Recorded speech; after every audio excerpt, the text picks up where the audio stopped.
Ayan, may tinitingnan ulit tayo dito sa bayan ng Umingan, isang hektarya. Saktong hektarya, isang hektarya lang ate. 10,143 square meter, titled seller name. So, Umingan ulit tayo. Ayan, ito po yung kanyang boundary, itong poste ng internet, tas diretso po hanggang doon. So, kung hindi tutuloy itong ulan, papaliparan ko po. Pero parang umalakas na yung ulan doon sa ano, kaya bilisan natin ang pagbablog. So, ang frontage nito around 30 meters no ate? 30 meters frontage lang. So tara bilisan natin kasi maulan na. So ditong harap niya medyo maraming kawayan tsaka may akasya. So again mayroon siyang internet tsaka kuryente na line. So mayroon kang pagkukuhanan ng mga kailangan mo dito sa property na ito. So nasa 30. Ito ba? 43 dito. 43 ate? Oh, sir. Si 43. So 40 na lang kasi maliit si ate. 40 meters frontage mula dito. Hindi pala nakuha itong akasya. So dun lang.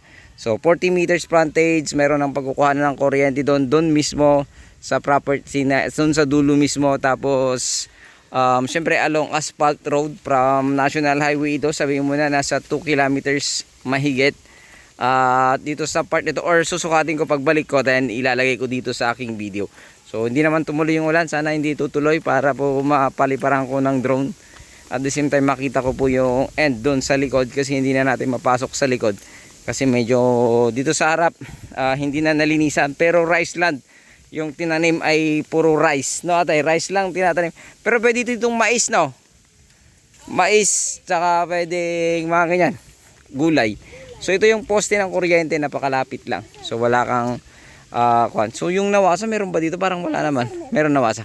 So may nawasa rin dito sa part na ito. So ulitin ko, 40 meters frontage, 1 hectare, 10,143 ate.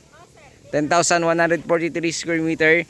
And price nito ate parang ganoon din. So 300 per square meter negotiable. Sagot nila yung capital gain tax tsaka yung agent fee. Tama. Yun, capital gain tax saka agent fee lang. So pangalan naman kasi ng seller, wala siyang extrajudicial settlement, kaya wala nang magiging problema. So nakuha tong mga akasya no ate. Yan, akasya tsaka Melina. Nakuha ba yung Melina? Maaari.